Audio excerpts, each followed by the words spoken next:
ছাদ বাগানে অল্প একটু জায়গার মতো বরাবরই গরমের সময় আমি বেশ কিছু সবজি গাছ করি, তবে খুব বেশি করতে পারি না জায়গার অভাবে। যেটুকুনি করি সেটুকুনি খুব ভালোভাবে মাটি তৈরি করে চারা তৈরি করে করি, আর তাতে সবজিটা কিন্তু দুর্দান্ত হয়। যেমন ভেন্ডি গাছের ফলনটা খুব ভালো হচ্ছে, ভেন্ডির বীজটা খুব ভালো ছিল, সেই জন্য ভেন্ডির সাইজগুলো খুব সুন্দর হচ্ছে, বেশ বড় বড়, দেখলে মনে হবে যেন হাইব্রিড ভেন্ডি, কিন্তু সম্পূর্ণ জৈবতে করা সবজি।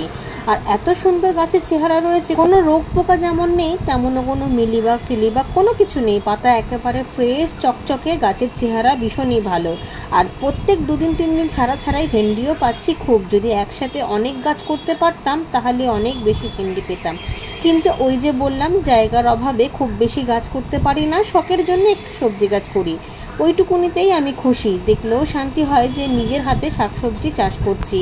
অন্যদিকে এই ভেন্ডি গাছের উপরের লাউ গাছটা অনেকটা বড় হয়ে গিয়েছে, তবে জায়গার অভাবে এদিক ওদিক দিয়ে ভালো করে আমি বাঁধতে পারছি না। দেখি কালকে একটা ব্যবস্থা করে একটা সেটিং করে দিলে লাউ গাছটা খুব সুন্দরভাবে ঝাঁকড়া হবে। এত অল্প ভেন্ডিতে একদিনে রান্না করা যাবে না, তাই তুলে তুলে রাখি, 2-3 দিন তুলে রাখার পরে অনেকটা হয়ে যায়, তখন সেটা দিয়ে রান্না করি।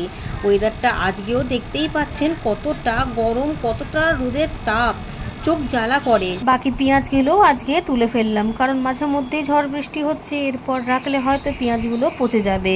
শীতের শেষের দিকে বীজ থেকে চারা তৈরি করেছিলাম, আবারও যখন শীত আসবে তখন আবারও চারা তৈরি করব, তাহলে সারা গরমকাল জুড়ে এরকম টুকটাক পেঁয়াজ কিন্তু প্রতিদিনই